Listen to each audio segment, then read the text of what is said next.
Yo guys, di update video kali ini kita akan berbicara mengenai potensi XRP, Ripple XRP, yang menurut pengamatan saya di sini secara pribadi Black Cuan di sini teman-teman, dia akan menjadi semacam kuda hitam ketika Bitcoin ini terbang di 2024 teman-teman. Salah satu alasannya adalah di Bullruns 2021 kemarin dia itu semacam tertahan gara-gara ada kasus dengan SEC, teman-teman. Kemudian XRP dalam kondisi seperti itu pun dia bisa berkembang. Kemudian sekarang ini saya menemukan sebuah meme yang cukup menarik. Ini berkaitan dengan XRP dan Bitcoin, teman-teman. Ini ada semacam kuda Troya di sini dan isinya itu adalah XRP, tetapi di depannya ini kayak pelangnya si Bitcoin. Akan tetapi dalam hal ini saya ingin menganggap gambar ini atau mengajak teman-teman untuk melihat dari sudut pandang yang positif dalam hal ini, teman-teman. Jadi si XRP ini adalah hal yang positif yang dibawa dengan, ya kita bisa bilang ya, disimbolkan dengan si Bitcoin di sini, teman-teman. Dan seperti apa potensi market ini, termasuk juga XRP ke depannya, kenapa saya katakan kuda hitam, akan kita discuss dalam hal ini, teman-teman. Kuda lama, rasa baru. Karena ini kan koin yang lama, teman-teman.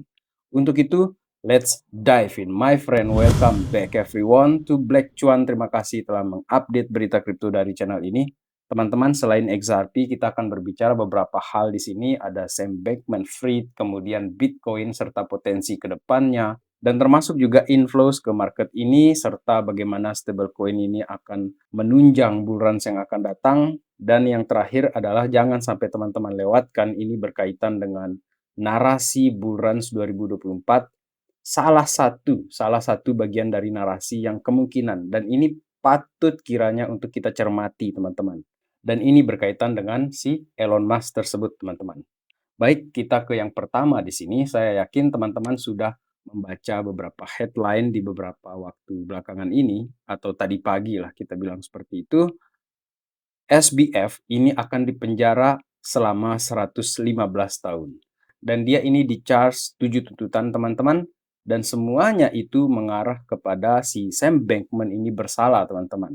115 tahun, ngeri, teman-teman. Jadi atas semua tuduhan tersebut dinyatakan bersalah si Sam Bankman ini. Cepat sekali dia bergulir waktu ini, teman-teman. Sebentar saja dia di atas, langsung dibalik seperti itu.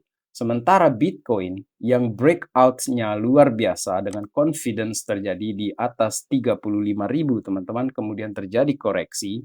Ketika saya merecord video kali ini, harganya berada di 34.500-an dolar, teman-teman.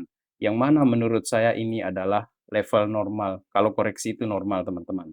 Dan salah satu yang saya dapatkan di sini mengenai kenapa terjadi koreksi, ya mungkin saja orang-orang sedang take profit seperti itu kan, teman-teman. Dan dari whale trades di sini ada yang melakukan shorted atau dia menjual Bitcoin di sini sebesar 2.461.000 dolar, teman-teman. Dan ini katanya dia sih di sini ya, opini di sini, teman-teman. Beberapa orang ini sudah cashing out terlalu cepat untuk membeli Christmas present. Oke. Ini kayaknya masih narasi di 2017 dibawa lagi ke narasi yang di 2023 ini, teman-teman. Dan memang wajar terjadi penurunan seperti ini, teman-teman, menurut saya, karena kita ini kan nggak mungkin naik terus seperti itu kan. Dan ada salah satu juga pertanda yang sempat heboh di Twitter, dan ini beritanya belum terlalu lama juga, ini kisaran tanggal 4 Oktober ini, teman-teman, atau sebulan yang lalu, kita bilang seperti itu. Pertanda bull run itu juga, ya meskipun ini spekulasi liar seperti itu, teman-teman, bahwa ketika Satoshi Nakamoto kembali, itu biasanya pertanda akan terjadi bull runs. Dan ini adalah Satoshi Nakamoto yang sudah ditolak, teman-teman, keberadaannya, atau dianggap nggak asli seperti itu. Dan mengaku sebagai Satoshi Nakamoto yang asli. Dan karena dia ini centang biru, teman-teman, Satoshi Nakamoto ini berarti Elon Musk tahu dong siapa dia.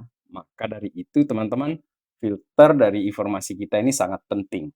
Jadi menurut saya di sini Elon Musk pasti sudah tahu orang ini dan tidak mungkin orang ini adalah Satoshi Nakamoto. Dan memang semenjak adanya orang yang muncul seperti itu mengaku Satoshi Nakamoto, ada beberapa whales yang akhirnya terjadi perpindahan Bitcoin dari wallet ke wallet seperti itu. Satoshi era Bitcoin whales ini melakukan yang namanya massive transfer, akan tetapi tidak sebanyak yang saya bayangkan mengenai kalau Satoshi Nakamoto yang asli itu, teman-teman. Karena di sini itu, ya meskipun kita bilang ini sangat banyak ya, 6.500 Bitcoin yang ditransfer di sini, teman-teman.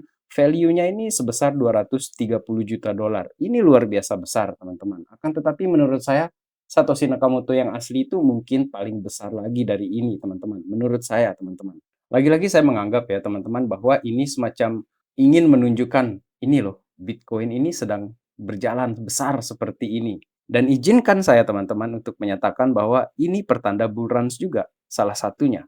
Kemudian, orang yang tidak kapok-kapoknya membeli Bitcoin, teman-teman, Michael Saylor yang membeli lagi Bitcoin, bahkan sekarang ini orang sudah menyatakan si Michael Saylor ini justru jadi penanda nih kalau dia beli Bitcoin ini bakalan koreksi dulu sebelum terjadi kenaikan gitu kan.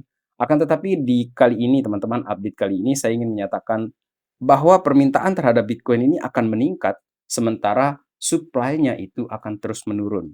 Ini adalah skenario halving Bitcoin yang akan datang lagi nanti teman-teman. Seperti itu. Jadi makin jarang suatu barang, semakin langka, scarcity-nya tinggi teman-teman, maka mahal harga barang tersebut. Logika sederhananya seperti itu. Kemudian teman-teman, kita jangan lupa Robert Kiyosaki yang selama ini bilang bahwa beli aset, beli aset, beli aset, maksudnya real aset seperti itu, teman-teman, dia lagi-lagi meng-urge orang-orang ini untuk membeli gold, silver, guys. Bitcoin. Aset ini akan melindungi kekayaan daripada inflasi seperti itu, teman-teman.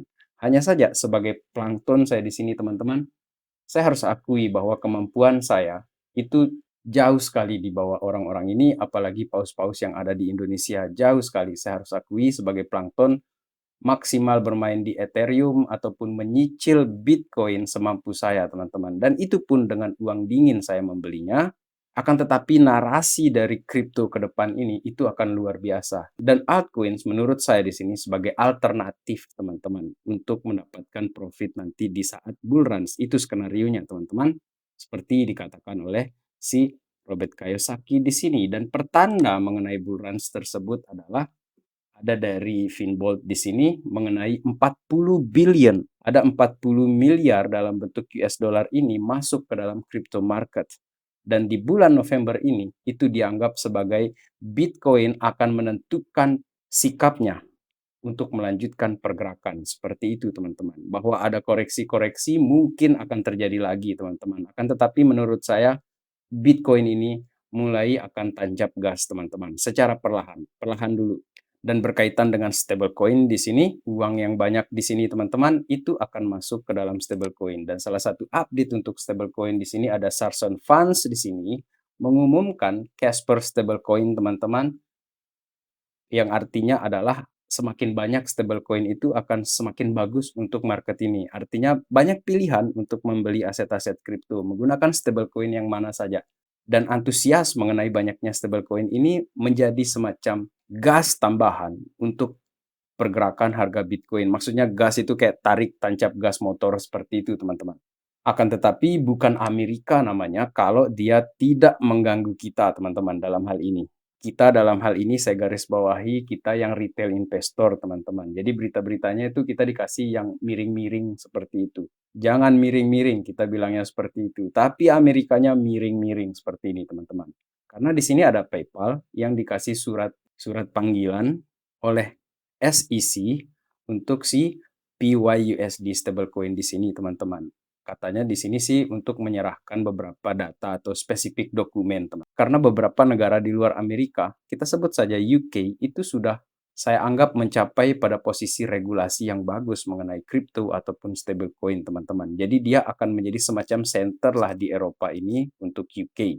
Kemudian mengenai XRP yang kita katakan tadi, bahwa dia akan menjadi semacam kuda hitam, teman-teman. Dengan regulasi yang selesai nanti di 2024, kita berharap seperti itu, settlement terjadi, XRP itu akan mendapatkan atensi yang luar biasa menurut saya nanti. Saya tidak sedang mempom-pom XRP, karena saya lihat dramanya itu luar biasa seperti itu, teman-teman. Dan apakah drama ini nanti akan memberi kita ending yang menyenangkan, kita akan menunggunya. Dan salah satu pertanda bahwa ending yang akan menyenangkan dari XRP di sini adalah dia sudah mendapatkan approval di Dubai Financial Service Authority di sini, teman-teman. Jadi selain dari Dubai ini yang terbaru ya, teman-teman, sebelumnya dia juga ada kerjasama dengan National Bank of Georgia. Dalam hal ini, XRP ini ekspansi terus-menerus meskipun di dalam tekanan dari SEC ataupun pemerintah Amerika. Dan menurut Brad Garlinghouse di sini, CEO dari Ripple, ini sangat menyenangkan, refreshing sekali. Dari DFSA di sini, teman-teman, Dubai Financial Service Authority, Ripple ini akan continue to double down kehadiran mereka.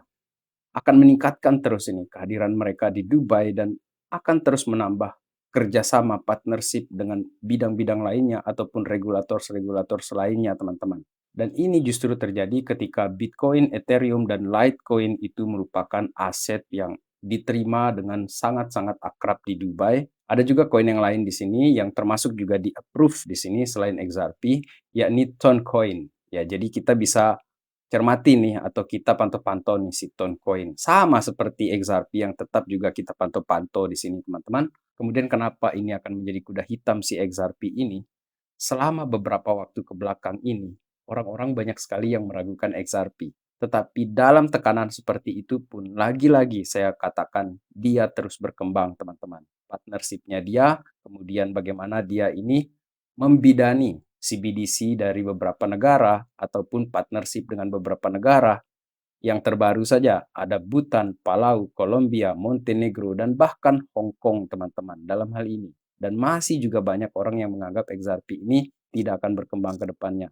Tetapi balik lagi, semua orang punya pemikirannya masing-masing dalam hal ini, dan Black Chuan pun tidak sedang memaksakan apa yang saya anggap benar di sini, teman-teman. Karena kita punya riset kita masing-masing dan opini kita masing-masing. Dan saya hormati setiap pendapat teman-teman. Kemudian yang terakhir di sini sebagai penutup video, teman-teman, kita perlu mencermati narasi-narasi juga yang akan menjadi bumbu dari Bitcoin yang terbang di 2024 ini.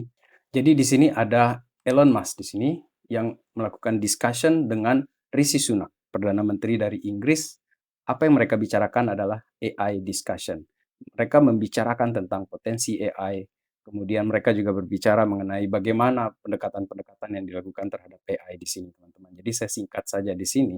Untuk kita yang secara spesifik di kripto di sini retail investor, bahkan saya plankton investor dalam hal ini atau plankton traders di sini, teman-teman, kita bisa langsung pergi ke CoinGecko di sini, kemudian kita masuk ke bagian kripto di sini dan kita lihat di kategori di sini, teman-teman. Nanti itu akan ada diarahkan di bagian artificial intelligence. Jadi untuk top artificial intelligence coins by market cap di sini ada koin-koin yang berada di bidang AI ini seperti Render, Fetch, kemudian Singularity, Akash Network, AKT. Jadi koin-koin ini, teman-teman, yang menurut saya perlu untuk kita pantau apabila ini menjadi semacam narasi yang akan berkembang di 2024 karena Elon Musk, Rishi Sunak berbicara tentang hal ini, teman-teman. Jadi ini bisalah menjadi semacam kepekaan narasi kita untuk melihat seperti apa 2024-2025 ini akan terjadi, teman-teman. Jadi ini sebagai bagian dari referensi diskusi kita mengenai potensi narasi yang akan terjadi di 2024 tersebut, teman-teman. Akan tetapi apabila teman-teman punya narasi lain yang teman-teman baca atau riset atau melihat belakangan ini, silakan juga di-share di kolom komentar agar kita bisa saling diskusi di sana, teman-teman. Dan menutup video kali ini, teman-teman, kita sudah menembus resisten di sini untuk si Bitcoin dengan time frame 1 minggu di sini, teman-teman. Menurut saya breakout yang besar ini itu sudah menunjukkan confidence yang luar biasa terjadi di Bitcoin. Dan seperti apa ke depannya, mungkin akan ada koreksi di sini atau dia akan langsung tancap gas di sini, teman-teman. Dengan segala kemungkinan tersebut, semoga kita sudah siap secara mental, emosi, dan tetap jaga kesehatan, teman-teman.